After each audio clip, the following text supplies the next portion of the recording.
Now, let's talk about household waste removal in Ireland. Um, Usually, garbage, refuse arrangements can vary from area to area. So you might need to check your local authority councils. Well, usually you wouldn't need to do that, but you can go on the website. Maybe if you are in Dublin, Dublin City Council website, or any city where you are, you can go on their website and just see guidelines in relation to rubbish collection or arrangements in relation to that. And usually, a private contractor would be providing the waste services, and each household would need to register with that contractor. Show you what some of them are called on the internet. So if you want to search for that, if you are living in an apartment complex, usually the waste is collected centrally and included in the rent. They will provide bins, massive bins, and place in strategic areas for everyone living in the apartment or blocks of apartment to put their refuse in. And it's always usually color coded. If it's green, it's recyclable waste. If it's brown, compost waste, general waste, or household waste is in the black. You would have to separate bottles or glass or anything like that. There is always designated bins for that anyway. So waste providers usually they use these wheelie bins to collect the waste. Some may provide an option to use bin bags if necessary, but usually if you're using bin bags, it might necessarily need to be tagged. But for homes, for households, it would be all these wheelie bins, moderately sized wheelie bins. If you have containers, they need to be clean. If it's any glass, it needs to be recycled separately. And then don't forget to remove the lid. And it's as it's not glass. So if you are recycling glass, you need to remove the cover of that. It's part of the policy. So bins are color coded so you can know what waste exactly to put in, and they're going to give you the instructions when you register with them. For example, this is a waste disposal company in Dublin, and I'm just using sample plans so that you can compare and see the price of what it looks like. For example, a waste disposal company might have three different plans. They might have one, two plans. They might have four plans that you can choose from. So this is an example, just to see from a waste disposal company. Plan A is 17.50 euros per month. Like if it's a house and you would have to be responsible for the waste collection yourself. And if you're doing that per month, that means annually 210 euros per annum waste collection. Now, this plan A is suitable for 1 to 3 person households, and yeah, numbers may vary depending on the month.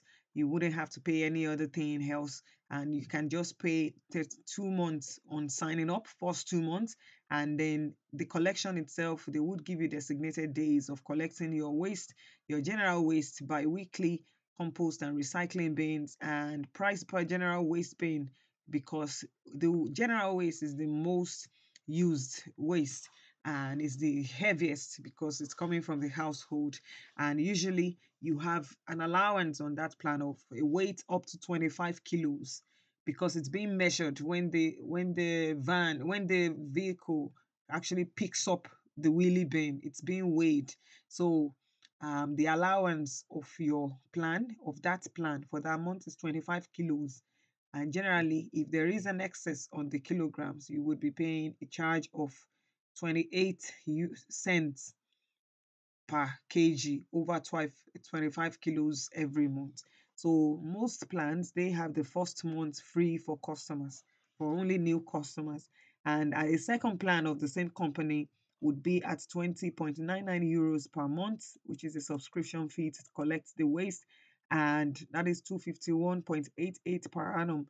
That is suitable for 3 to 4 person household. Like if you've got had kids that are grown up, yourself, your spouse, two kids that are grown, or 4 person households, or so like that, no annual fee, then usually to get that plan, you would have to pay first 2 months on signing up, and the same collection is same time by weekly collections, and then excess charges of you have an allowance of the weight up until 40 kilos of the general waste, the black one, up until 40 kilos, and excess charges would be additional 0.28 per kilograms over 40 kilos per month. If it's a new customer signing off with them, your first month would be free. Then the plan C is 24.99.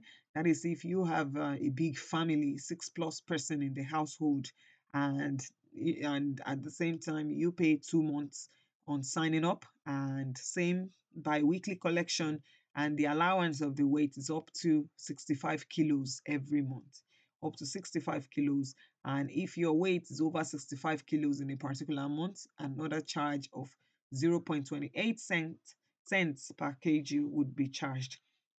Now, if the waste collection is not included in your rent plan, and you want to consider, you don't want to generate excess waste, to reduce your waste expenses, you can separate the recycling from the rubbish and take the recycling, take if the green waste is not the green bin is not provided for you, and you can take it to one of the free public recycling centers in your local area. So you can find that on the link I'm showing on your screen, mywaste.ie waste service locator. So you can find that there's no charge at the recycling centers, but it might be very inconvenient if you have to store them up to have a significant amount and then take them to those bins, especially if you don't own your own car. So there are also landfill sites that charge fees. So, but you might consider the free recyclable centers. And before, if you want to use the landfill option, I know you may not necessarily get to that point, but if you have your family with you and you're generating a significant amount of waste and you want to consider saving on that as well, so you could consider all those landfill options, recycling centers, and more.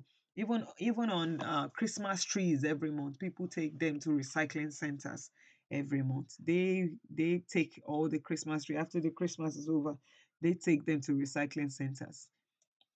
So then like website like Free Trade Ireland that I'm showing on your screen, freetrade.ireland.ie, can enable you to actually offer unwanted items to people so that they can be reused or repurposed. So those websites are also great if you're on a budget and you're looking to furnish your home, or you are looking for upcycle projects. So they are also great if you're looking for affordable options if you want to get that. Part of the utility that I mentioned is on internet, subscription TV, phone services in Ireland. So there are a number of internet services that you can consider. Um, so you need to have a phone line installed. That is, if you need phone services in your house, like for intercom. If you need handsets, phone, intercom at home, cable or fiber for internet, that it would be at a charge as well. If you need fixed wireless broadband, you will need to link up with the companies in charge of that satellite broadband, mobile broadband, and more. Or you could decide to be using your internet on your phone and be tethering that so that your family members can also share that. But there usually is a limit. It may be 3 to 4 persons that can connect max on that. And providers for the broadband like Sky, like Virgin Media, like Haircom, you can consider them or go on their website to see their rates, or give them a ring so that they can choose. You can choose a better plan for yourself and for your family. Broadband internet and phone, there are phone bundles that could be affordable. You can also look up Vodafone options, you can look up Pure Telecom, you can look up Magnet, Sky, a lot of them that offer broadband options, Virgin Media as well, Haircom, Imagine, there's DG Web, there's regional broadband. So if you look them up online, each of them, and then you can decide. That is if you need broadband in your house. Sometimes it's part of the rent. Sometimes in some homes it might be expensive because internet is also included in the rent. There are satellite internet providers like Rural Wi-Fi, like Irish Satellite Broadband. There's subscription paid TV service providers.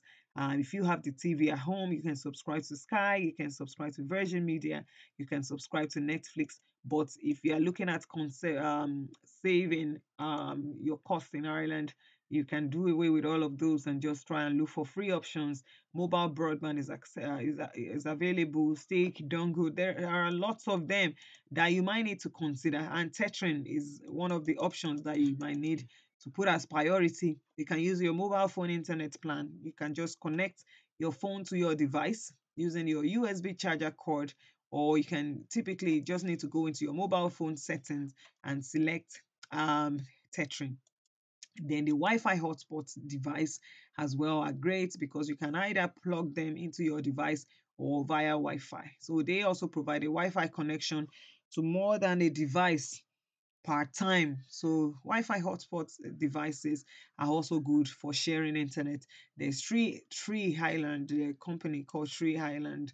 There's eMobile, there's Vodafone Ireland, and there are currently more of them. So mobile phone service island providers in if you are looking for SIM cards, if you want to get um phone subscriptions, you can consider Free Ireland or eMobile or Hair Mobile. I'm currently personally on this, and I have internet subscription from Tesco. So there is Tesco, there is Vodafone Ireland, there is GoMo, there's Leica Mobile. So they all have different plans that you could consider, maybe just one at a time, and you can also go and compare their options first and see what is more convenient for you. There's prepay SIM cards, this pay as you go SIM card. You have to be more careful with the pay as you go option because even for phone services, you might actually end up spending more money than you would on a prepay plan. So on a prepay plan. So that prepay plan might actually be okay. But your SIM would have been unlocked for prepaid to work. And the SIM only plan, which can be difficult to secure if you have only just arrived in Ireland. So it can be difficult to get on a mobile plan if you are new to the country. Sometimes they might want 6 months stay, but things are rapidly changing anyway. Most times it's not required anymore. Then before deciding on which is the best type of mobile phone service to actually consider, you need to look at the network coverage they are offering, how much calls you want to do. Do you need 400 text? Do you need 800 text? Do you want to consider the data you typically use each month to establish the best type of phone service for your individual needs and how much you can comfortably afford each month? You want to go for the monthly €20 plan or €30 plan or €40 plan that comes with unlimited calls, unlimited text, and more. There are always convenient plans that you can choose from. You also need to consider how much you travel. Like you may need to consider a dual SIM phone and roaming. Like if you are traveling within the European Union, then you don't have to pay any additional charges to use your mobile phone in another EU country. But if you are traveling outside the European country, you are visiting your family back home, that is called roaming or roam like at home. Your calls to mobile services, to mobile and fixed phones, SMS data would be charged at domestic rates. So you need to consider that. Like if you also need an insurance in case your phone gets damaged or your phone is lost. So it's completely personal anyway. But on phone services, you can also go and compare that on bunkers. That's the sites for price comparison for utility. You can also use Switcher, that's switcher.ie to compare prices as well. Then another thing on the utility that you need to consider, I have mentioned this at the start of the series of the tutorial, that if there is a TV in your house, either in an apartment, then Irish TV license needs to be paid. In Ireland, any home with a TV is expected to pay an annual TV license fees, and the bulk of the fee would go to funding of the Free Irish TV, RTE. And even if you don't watch RTE, you're still required to pay for the license. If you own a TV or equipment capable of receiving a television signal, either you use it or not, either you work, you stay at home or you don't stay at home, you need to pay your license. So the Irish TV license itself is managed by An Post and the Irish Postal Service. So you have just be aware that if you don't pay the TV license, it can lead to a fine and it can lead to a court conviction. So it's mandatory in Ireland. If you want to read more on that, you can read more here. But if you are lucky that you're in a house, that all the bills are included in your rent, maybe that might be covered. You just need to check with who you are sharing with or with the landlord just to make sure that you know. Then accessing free TV in Ireland, well, there are a handful of channels. Most of them are significantly paid TV channels, But if you're on a very tight budget, it can be very expensive. But you can also get free TV channels if you want to access the UK's free TV. So you can access that. You can access the RTE, which is the National Public Broadcaster for Ireland. They do programs, broadcast them on television, radio, and the internet. And they can also show mainstream TV shows from around the world. And their website also provides like a player service, which can enable you to catch up on shows that you have missed. So you might need to consider that as well in all your choices. And if you want to access the free UK channels in Ireland, there's free to air, there's free sat, there's free view. Um, but there are a bit of differences. And then the free to air is the free UK TV channels that can be received using an ITV or BBC patented satellite receiver and a satellite dish. So, but the ones that you can use for generic satellite receivers and satellite dish is the free sat. Or there is another option of free view as well. I wouldn't really bother you much about that because those are completely personal preferences. Those are personal preferences. But definitely be aware that you need to pay a TV license if you have a TV in your house. And if you look up TV license on their website and learn more about that in relation to payment, in relation to renewal of subscriptions and more, that might help as well. Then I want to talk about what to expect from Irish housing, and I'm going to talk about that.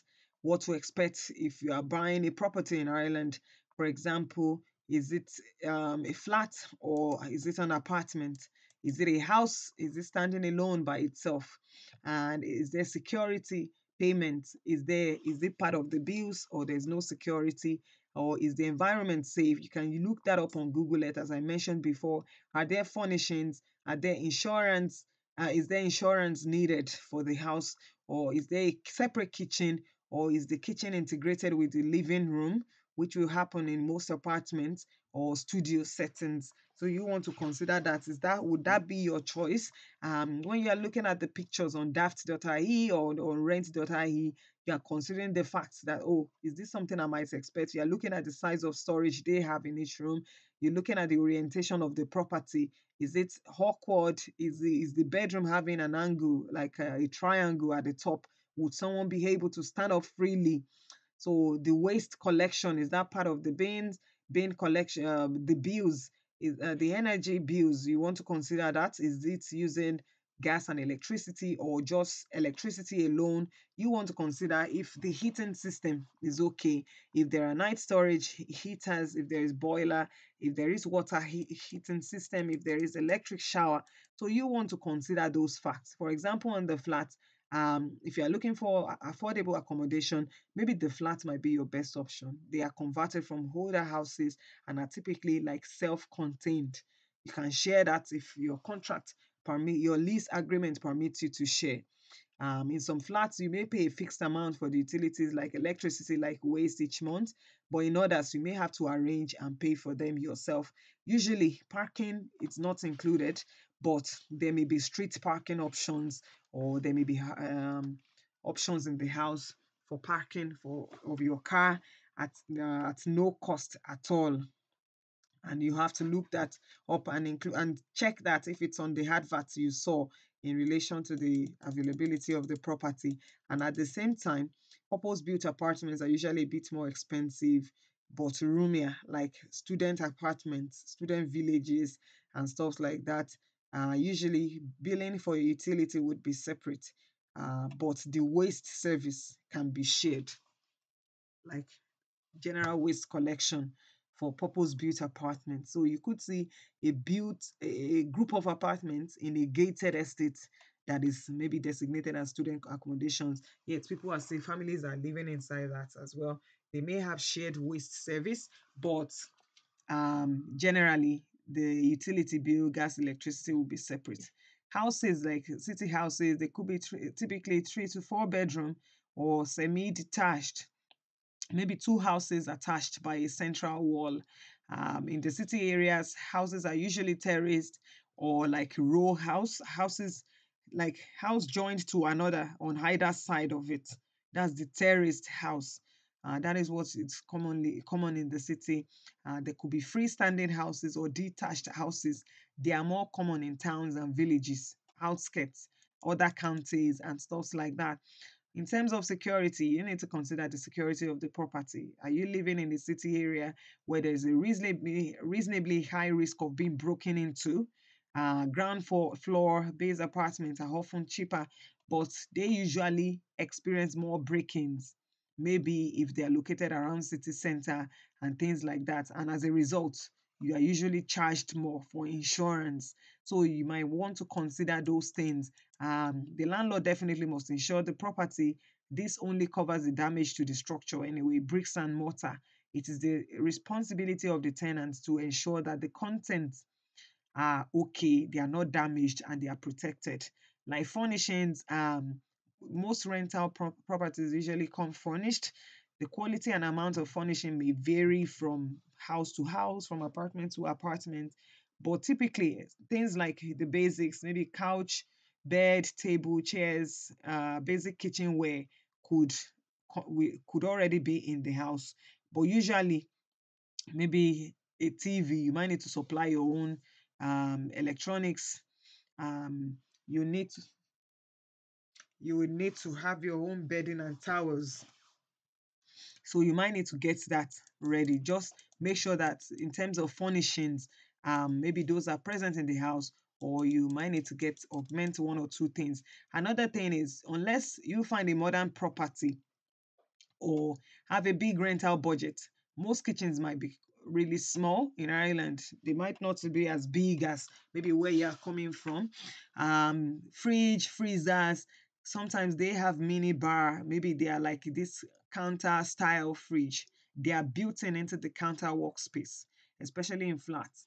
If this does not suit your needs, then remember to check if the property has a full size fridge or freezer before viewing, so that you don't waste your time. When you're looking at the pictures, when you're looking at what's already in the house, you can consider the size. Is it going to be sufficient for us? If it is a shared space, is it going to be sufficient for everyone in the house? You might need to put that into consideration. Most modern and renovated properties usually come with dishwasher. Some may not really have plans to accommodate dishwasher. So there is a sink. You can wash your stuff in the sink. Pantry storage is not very common in Ireland. So when considering your rental, make sure it has enough kitchen storage, both for your kitchenware and your food stores. And in terms of washing machine and dryer, well, it's common for this to be located in the kitchen and for the machine to be a combination of the washer and the dryer. So, however, don't assume, and just be sure to check it out that, oh, there is a washing machine, and the washing machine has drying options or spinning options and things like that. And usually, the washing machine is integrated into the kitchen and the workspace as well, so that the sink can serve as drainage. Then, in terms of storage, check the bedroom picture. Does it have a built-in wardrobe, or does it come furnished with a wardrobe and set of drawers? If not, you might need to purchase that personally yourself. You want to consider that. Is there enough room to store your belongings?